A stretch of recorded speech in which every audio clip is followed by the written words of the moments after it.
弊，我個電話咧，入邊仲有好多客嘅資料嘅喎，仲有銀行戶口，點算啊 Hello， 你好，有嘢幫到你？你好啊，我係你客戶嚟噶，我唔見咗個電話，入邊有好多個人資料噶，點算啊？放心啦，我會幫到你㗎。你有冇報失個電話？我報咗警噶啦，但我唔知個的士嘅車牌號碼，咁點啊？我實揾唔翻個電話啦。咪擔心住，你部手機咧有留信息功能嘅，我哋試下 send 個 message 落部手機度，留低另一個聯絡電話，執到你手機個人咧有機會打翻俾你㗎。咪住，我手機入邊有好多客嘅資料同埋銀行 app， 連銀行個 password 我都 save 咗喺入邊，一陣間俾人打開咗，轉走晒我啲錢咪弊。你幫我 cut 咗張卡先啦，唔該。OK，我即刻幫你處理。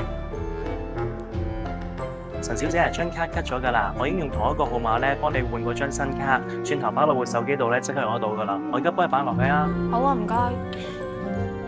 死啦！我個心好亂啊，點樣先可以將電話啲資料放翻落呢部新機度啊？唔使擔心嘅，可以喺 cloud 度下載翻啲資料落嚟嘅。我教你點樣將啲資料轉移翻落部新手機度啊！唔該晒你哋啊，好彩有你哋咋，我而家部手機啲資料已經入翻晒落新手機度啦。同埋你部手機咧有追蹤尋找功能㗎，不如試下揾下部舊手機去邊度啊！好啊，好啊，好啊。咦，揾到咯喎！係喎，手機好似顯示咗喺呢一度喎，咁我過去先啦，唔該晒你幫手啊！呢邊啦，唔該晒你哋啊！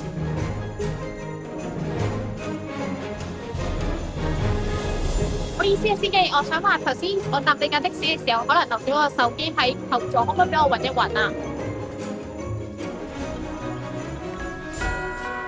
我餐啊！Hi， Hello，真係好多謝你啊！上次一步一步教我點樣做，先可以揾翻部電話咋。而家手機都有好多功能㗎啦，你而家都係手機達人啦。係，不過真係唔好再發生啦，嚇死我啦！呢啲係咪叫做機不可失啊嘛？喺呢個數碼時代，手機唔單止係通訊嘅工具，更加係我哋生活中不可或缺嘅一部分。